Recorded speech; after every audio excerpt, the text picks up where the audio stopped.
ফ্রান্সের একটি কোম্পানি নবীজি সাল্লাল্লাহু আলাইহি ওয়াসাল্লামের বক্তব্য হুবহু শোনাবে। নবীজি সাল্লাল্লাহু আলাইহি সাল্লাম যে বক্তব্যটি দিয়েছিলেন হুবহু শোনাবে। এই বিষয়টা নিয়ে আমরা আনন্দিত হব, প্রচার করব না বিরত থাকব? অমুসলিমরা নানাভাবে অনেক সময় আমাদেরকে অনেকভাবে ধোঁকা দেয়। কখনো কখনো নেক্সট সুরতে ধোঁকা দেওয়ার চেষ্টা করে।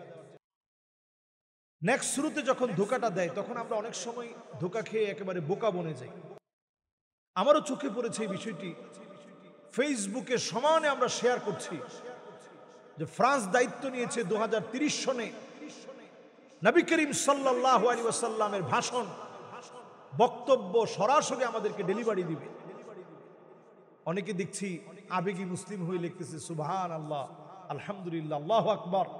নবীজির বক্তব্য, নবীজির ভাষা আমরা শুনবো, হুবহু নবীজির জবান থেকে কথাগুলো যেন আমরা শুনছি। ফ্রান্সের মতো একটা দেশ, যে দেশ সবচেয়ে বেশি নবীজির ব্যঙ্গ করেছে, ব্যঙ্গচিত্র ধারণ করে সারা পৃথিবীর মুসলিমদের হৃদয়ের ভিতরে রক্তক্ষরণ করিয়েছে, যে ফ্রান্সের মানুষগুলো অমুসলিমরা মুসলমানদেরকে দিনের পর দিন কষ্ট দিয়েছে নবীজি সাল্লাল্লাহু আলাইহি সাল্লামকে ব্যঙ্গ করে। হঠাৎ করে তারা কেন স্বপ্রণোদিত হয়ে নবীজি সাল্লাল্লাহু আলাইহি সাল্লামের কণ্ঠ আমাদেরকে শোনাবেন?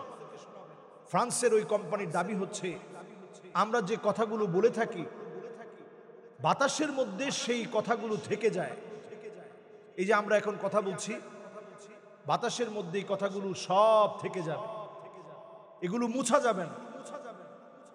আপনি যদি একদিন, দুদিন, 3 দিন, বছর, 100, 200, 300, 400, 500 বছর আগে এখানের কথাগুলো অ্যানালাইসিস করতে করতে নবীজি সাল্লাল্লাহু আলাইহি সাল্লাম 1 লক্ষ লোক নিয়ে কথা বলেছিলেন।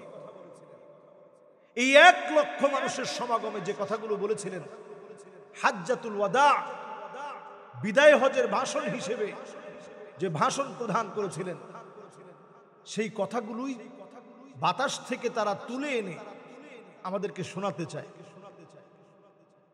আপনারা সবাই যখন খুশি হচ্ছেন একটু চিন্তা করেন, দাজ্জালের ফিতনাময় এই সমাজের ভিতরে কি পরিমাণ ফিতনা হিসেবে এই ফিতনাটা এখন আসবে। রসুলের কথার ভিতরে নানা কথা তারা ঢুকিয়ে দিবে, রসুলের কথা বলে চালিয়ে দেওয়ার চেষ্টা করবে। এরপরে এই কণ্ঠকে ব্যবহার করেই বিভিন্ন জায়গায় গিয়ে দাবি করবে যে রসুল এই জায়গায় এই কথাগুলো বলছেন, অথচ যেই কথাগুলো রসুল করিম সাল্লাল্লাহু আলাইহি সাল্লাম বলেননি। এখন আমি যদি এই বিষয়ে আবেগী হয়ে যাই, ওমান কাযাবা আলাইয়া মুতাআম্মিদান ফালিয়াতাবাওয়া মাকআদাহু ফিন্নার, যেই লোকটা নবী করিম সাল্লাল্লাহু আলাইহি সাল্লামের ব্যাপারে এমন কথা বলবে যে কথা আমার রসুল বলেন নাই, সে যেন তার জায়গাটা জাহান্নামে করে নেয়। মাআযাল্লাহ। এই জন্য আল্লাহর কাছে পানাহ চাইতে শিখেন। কিছু একটা শুনলেই যাচাই বাছাই করা ছাড়া ওই সংবাদ প্রচার করা এটা মিথ্যুকদের কাজ। কাফা বিল মারই কাযিবান আই ইউহাদ্দিসা বিকুল্লি মা সামিআ, যা শুনবেন তাই প্রচার করবেন না, আগে যাচাই বাছাই করেন। সারা ওয়ার্ল্ডই দেখছে এখন এই ভিডিওটা নিয়ে খুব তোলপাড় করতেছে যে আমাদের রসুলের কণ্ঠ শুনবে। একটু চিন্তা করে দেখেন, প্রযুক্তির দিক থেকে সবচেয়ে যারা এগিয়ে তারা হচ্ছে ইহুদিরা। তাহলে কেন তারা মূসা আলাইহিস সালামের কণ্ঠটা বের করে নাই? কেন তারা হারুন আলাইহিস সালামের কণ্ঠ বের করে নাই? ইয়াকুব আলাইহিস সালামের কণ্ঠ কেন তারা বের করে নাই? দাউদ আলাইহিস সালামের কণ্ঠ কেন তারা বের করে নাই? এমনকি খ্রিস্টানরা কেন ঈসা আলাইহিস সালামের কণ্ঠ বের করছে না? সব বাদ দিয়ে হঠাৎ করে তারা রাসূল করিম সাল্লাল্লাহু আলাইহি সাল্লামের কণ্ঠ বের করবে। যারা প্রতিনিয়ত আমার রসুলকে নিয়ে ব্যঙ্গ করে, আমার রসুলের সম্মান কিভাবে কমাতে পারবে এই চেষ্টায় লিপ্ত, এই মানুষগুলো রসুলের কণ্ঠ 2030 সনে সারা পৃথিবীর মানুষের সামনে রসুলের কণ্ঠেরই ভাষণ, হুবহু ভাষণ তারা সাউন্ড আকারে গোটা পৃথিবীর মানুষের সামনে পেশ করবে। এরা বাণিজ্যিকভাবে ফায়দা নেওয়ার পাশাপাশি ওরিয়েন্টালিস্ট হওয়ার কারণে নানাভাবে মুসলমানদের ক্ষতি করবে, ইসলামের ক্ষতি করবে। এই জন্য এখন থেকে আমাদের সজাগ সচেতন হতে হবে। কোনোভাবেই তাদের এই জাতীয় কর্মকাণ্ডের প্রচারক হওয়া যাবে না, বরং সচেতনতা বৃদ্ধি করে আজকের এই ভিডিও ছড়িয়ে দিয়ে আমাদেরকে সজাগ করতে হবে। কোনোভাবেই তারা মুসলমানদের বন্ধু হতে পারে না, তারা আমাদের পক্ষে কোনো কাজ করবে না।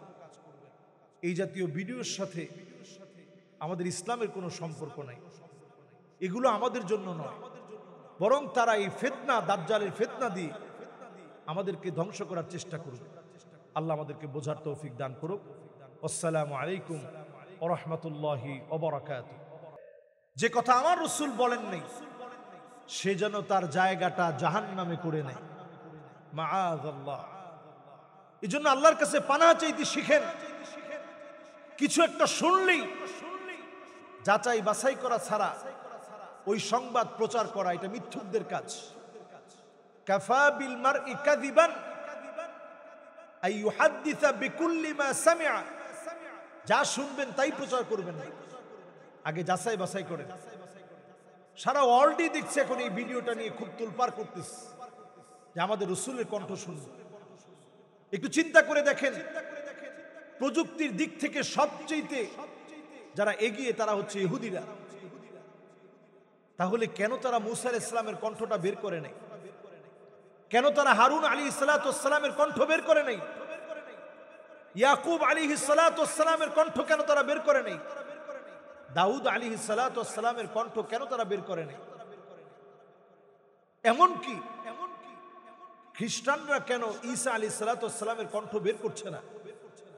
সব বাদ দিয়ে হঠাৎ করে তারা রাসূল করিম সাল্লাল্লাহু আলাইহি সাল্লামের কণ্ঠ বের করবে। যারা প্রতিনিয়ত আমার রাসূলকে নিয়ে ব্যঙ্গ করে, আমার রাসূলের সম্মান কিভাবে কমাতে পারবে এই চেষ্টায় লিপ্ত, এই মানুষগুলো রাসূলের কণ্ঠ 2030 সনে সারা পৃথিবীর মানুষের সামনে রাসূলের কণ্ঠেরই ভাষণ, হুবহু ভাষণ তারা সাউন্ড আকারে গোটা পৃথিবীর মানুষের সামনে পেশ করবে। এরা বাণিজ্যিকভাবে ফায়দা নেওয়ার পাশাপাশি ওরিয়েন্টালিস্ট হওয়ার কারণে নানাভাবে মুসলমানদের ক্ষতি করবে, ইসলামের ক্ষতি করবে। এই জন্য এখন থেকে আমাদের সজাগ সচেতন হতে হবে। কোনোভাবেই তাদের এই জাতীয় কর্মকাণ্ডের প্রচারক হওয়া যাবে না, বরং সচেতনতা বৃদ্ধি করে আজকের এই ভিডিও ছড়িয়ে দিয়ে আমাদেরকে সজাগ করতে হবে। কোনোভাবেই তারা মুসলমানদের বন্ধু হতে পারে না, তারা আমাদের পক্ষে কোনো কাজ করবে না। এই জাতীয় ভিডিওর সাথে আমাদের ইসলামের কোনো সম্পর্ক নাই। এগুলো আমাদের জন্য নয়, বরং তারা এই ফিতনা, দাজ্জালের ফিতনা দিয়ে আমাদেরকে ধ্বংস করার চেষ্টা করবে। আল্লাহ আমাদেরকে বোঝার তৌফিক দান করুক। আসসালামু আলাইকুম ওয়া রাহমাতুল্লাহি ওয়া বারাকাতুহু।